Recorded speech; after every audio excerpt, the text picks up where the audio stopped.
Yeah, we were fortunate to get a win on the road. We played much better the second game we did the first game. We're growing up a little bit. We've still got some areas of concern. We didn't play a smart game on defense at times. At times we looked like a good football team. At times we didn't. Physically we played hard. Mentally we didn't play as well as we'll need to play this week and the weeks to come. Our kicking game was much better. We got better over a week, and you need to improve from the first to second week. Improvement from now on will be at a gradual pace. The key to that game was we had no turnovers, and we intercepted 5 passes, and Purdue turned it over 5 times. So you got to do that kind of stuff on the road. You've got to play better because the home team usually plays better. Now we're excited about playing this week against one of the top-ranked teams in the country. They're no strangers to us. We played them every year since I've been here, and had some very good games. And so hopefully we can hold our end of the bargain up this week. They've got a lot of talented players. Tom's done an excellent job. They play hard. They're organized, and they got a quarterback that can make a lot of plays. And his first time to play quarterback was against us 4 years ago, so we've seen him every year. And I'm not going to say we're looking forward to him coming to town, but obviously we're going to have to play much better than what we played to be able to contain a quarterback such as Greg Ward. Any questions for Coach Tuberville, please star 1 on your telephone to join the queue, then the operator will introduce you. And we'll first go to Joseph Duarte from Houston Chronicle. Good morning, Coach. Good morning. I was wondering, as you prepare for Houston, they have a true freshman at defensive tackle, Ed Oliver, at number 10. Is there anything that stood out about a young man at that age who's already come in and made an impact in 2 games? The big thing about playing young guys is, if they've got the talent, they can do it. They need good leadership around them from older players. They need a lot of encouragement. And it's obvious he's around a good bunch of guys on defense, and he's picked up to their level of playing hard and playing, trying to hold his end of the bargain up. You can always tell that. I've played several freshmen over the years that I've coached defense, and that's one thing you tell them. You're out there with a good defense and other guys. You hold your end up. You learn. You listen. You take instructions. You do all those things. So enjoyed watching him. He's a good football player and going to get better and better. Thank you. Mm-hmm. And we'll go to Tom Groshen from Cincinnati Enquirer. Hey there, Coach. Morning, Thomas. Playing a team ranked this high, I saw a comment you made about you've been preparing a game plan for them since summertime. Is there anything that has changed since then to alter that? And just what do you need to do to beat them, essentially? Well, I said we've been preparing. We prepare for all of our teams, especially our first 4 in the summertime. We break them down because you don't have a lot of film on them, and you've got to do a lot of mental work, especially preparation for coaches that haven't been here. I've got several new guys, offensive coordinator that has not been here, and then defensive secondary coach, and some guys that really needed to catch up. So not just referring to Houston, but we'd looked at Purdue and obviously South Florida here in a few weeks, and Connecticut, all the teams that are in our conference. I've coached against this offense quite a bit. When you're in the Big 12, this is kind of a Big 12 offense, kind of brought up by, Mike Leach, Art Briles, fast-paced, no huddle, run, throw, a lot of movement, all those kind of things. So it's all about adjusting. It's all about your numbers and where you place your players and get lined up. And I thought we did a good job last week against Purdue, better than we did again in our first game. We've got to play smarter than what we've on defense. You have to do that against any team that fast-paced. They try to get you tired. Their quarterback's going to probably take 70 to 75% of the plays from the sideline after they line up in a formation. So you've got to be thinking and playing at the same time. And that's the beauty of the offense that you run when you go fast-paced. And then when you have a quarterback like they have and running back and very good wide receivers, much improved offensive line, then it makes it that much tougher. So we won't have to worry about crowd noise. Obviously, we're playing at home this year. I thought we played a good game last year against Houston. They beat us, and we were able to move the football. We just didn't hold on to it. I think we had maybe 4 turnovers, at least 3. And you can't do that against a team like that. They're going to get their 80, 90 snaps in the game, and you want to try to limit the big plays, and hopefully you make big plays. And so we'll see what the matchup is this year.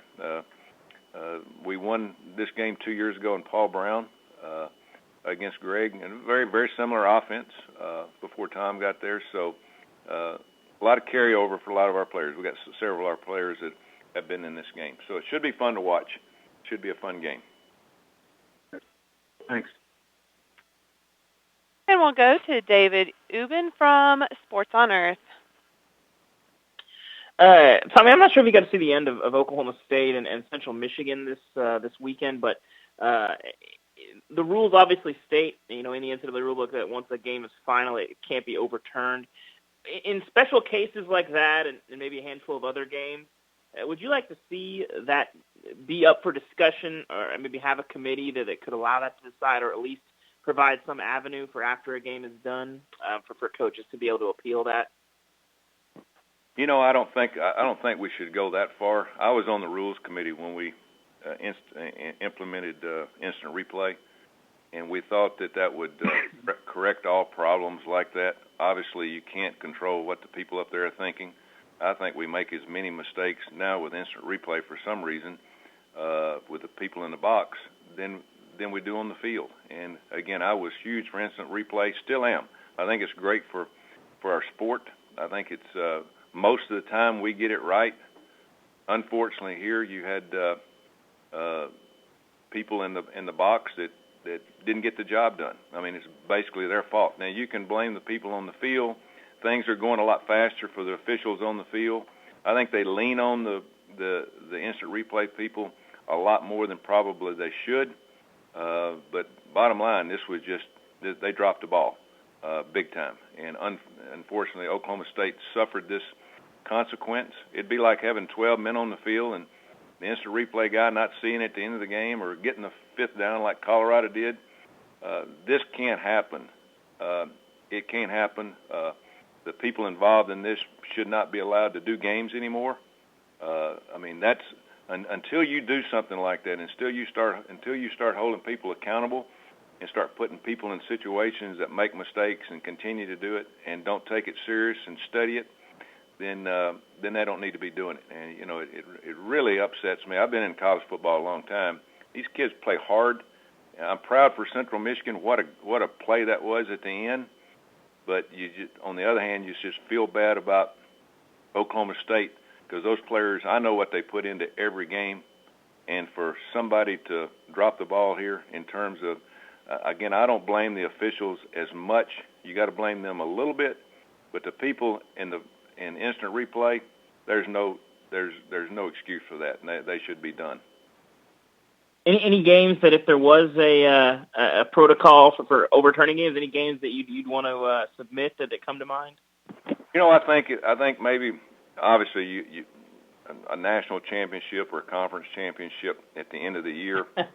I think that probably would foresee being able to say, listen, let's make sure we get this thing totally right, and hopefully the people that are involved are much more on top of it. But when you're looking at every game every week, you can just imagine of taking that ball game away from Central Michigan after they'd gone in the dressing room and doing those things.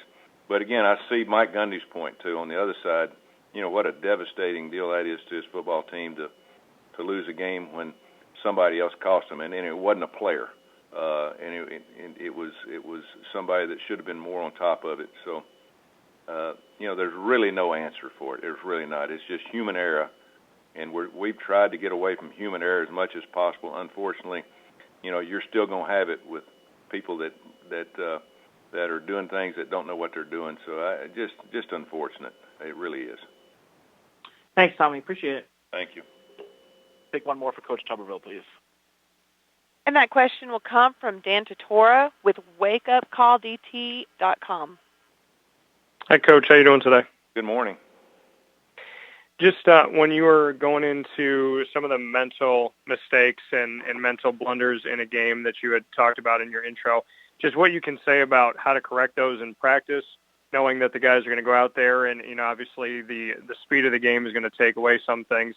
What can you say about correcting the mental blunders and some of those that you're looking at predominantly? That's what's great about college football. You got athletes that can play, obviously at most every position, and the challenge is to get them focused, for a 3.5 hour period in a college football game, and it's really hard to do that for every snap. And then we've gotten into this situation where teams, and we do the same thing, where you no huddle and you go fast, and you hold these kids to a higher standard. Sometimes when it's almost impossible, just continue that focus for play after play. Eventually, you're going to make mistakes. So the only thing you can do is just continue to rep as time goes through the year. Rep the things that you do right. Rep the things that you don't do as well. Obviously, try to keep players rested. Again, if you're playing in 90 snaps, and if you stand out there 90 snaps, you're going to make mental mistakes. So that's where a lot of the big boys have the upper hand, where they have more depth than some teams, and their starters don't play but maybe 50-60% of the time, and then you have a qualified backup that can come in and also get the job done, that can focus and play just as well. So it's a challenge in coaching. The best friend for these kids nowadays is not football. It's not anything other than that cell phone they've got. So we can't get that cell phone out of their hand, but we try to do as much as we can to get them focused and on each and every play that we play, and hopefully we have got to get better for us mentally.